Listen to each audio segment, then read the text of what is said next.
वह कौन सी दुनिया है जहां जहां जाने के बाद कभी अपनों की याद नहीं आती है।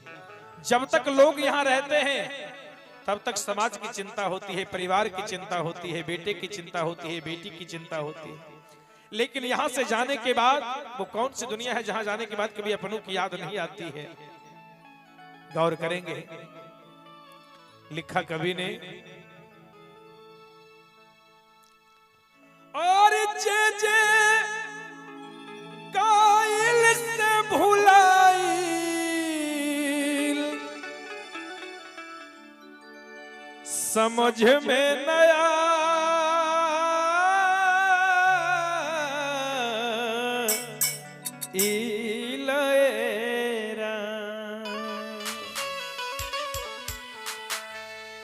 कि जे गईल से भुलाइल समझ में न आई लेरा, कि न जाने वो कौन सी दुनिया है जहां जाने के बाद ना कोई चिट्ठी, ना कोई संदेश, ना कोई मैसेज आता है, जहां जाने के बाद कभी अपनों की याद नहीं आती है। लिखा कवि ने,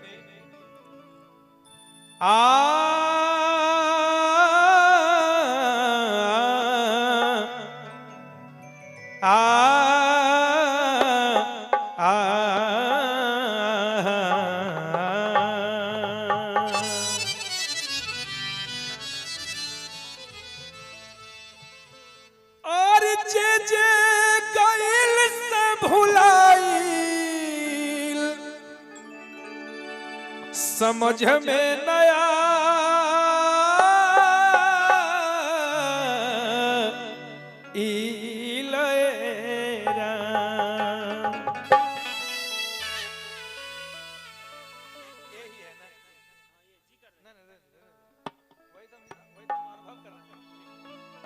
और जाने कहाँ अझुराइल,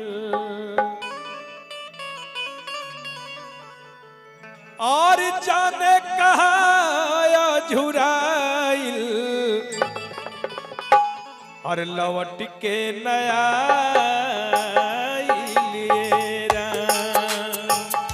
जाने कहाँ अझुराइल, लौट के नया लेरा। जे जे और गईल से भुलाइल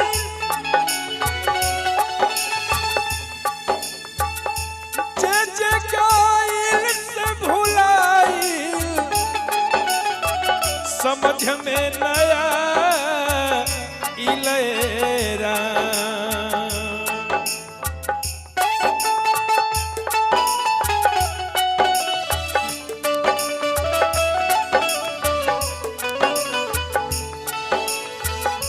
जाने कहाँ अझुराइल,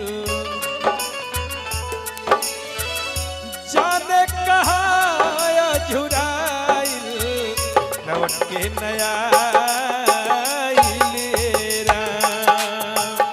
जाने कहाँ अझुराइल, लौट के नया लेरा।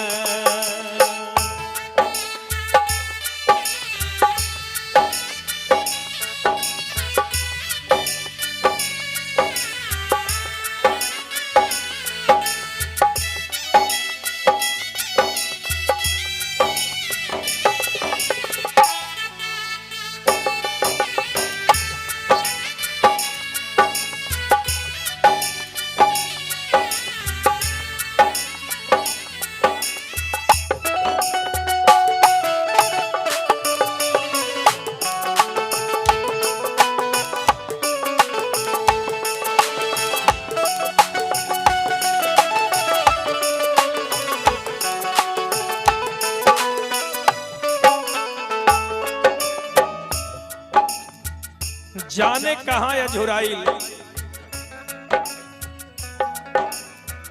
लौट के न आई ले राम। और जाने का भी कोई समय निश्चित नहीं है, जरा गौर करिएगा आप। और सुतले और केहूं जगले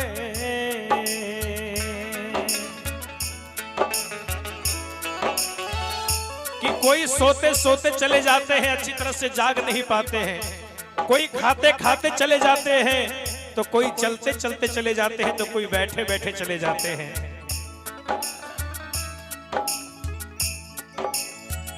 दर्शन करेंगे शब्द पर। सुतले केहूं जगले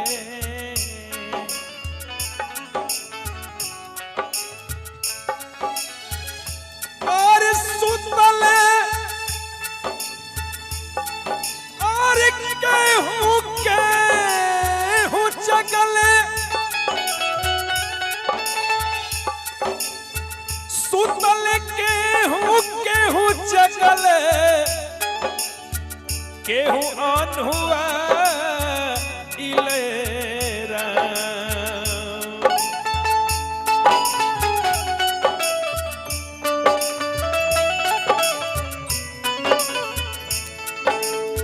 सुतले केहूं जगले केहूं अनहुआ इलेरा केहूं भकुआइल केहूं भकुआइल समझ में नया आइलेरा जाने कहाँ झुराइल लौट के नया आइलेरा।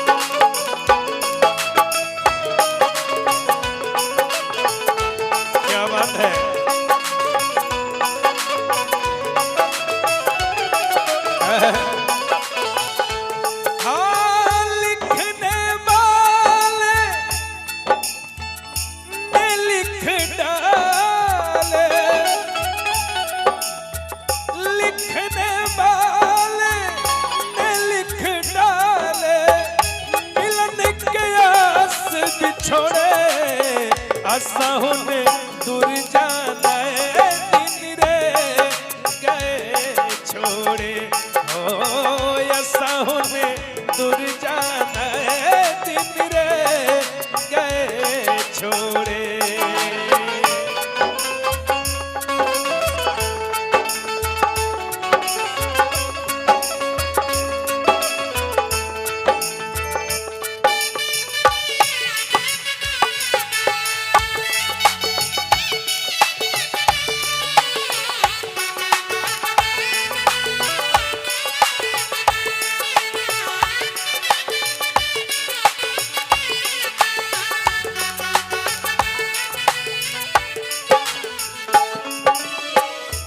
जाने कहाँ अझुराइल लवट के न आइल राम। और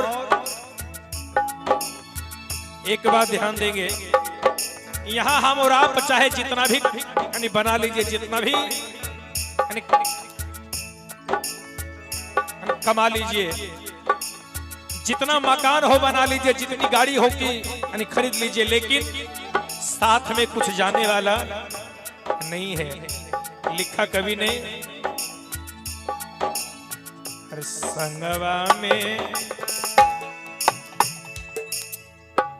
और दमड़ी अधेला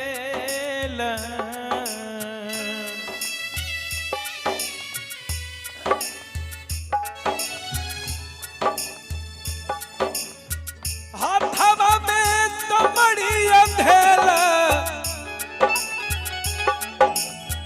और लिहल ना दिया इलेरा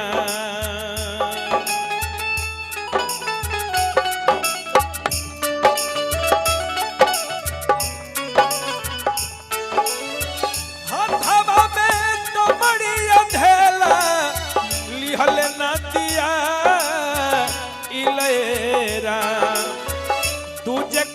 धनिया कटाइल, तुझे कर धनिया कटाइल, समझ में नया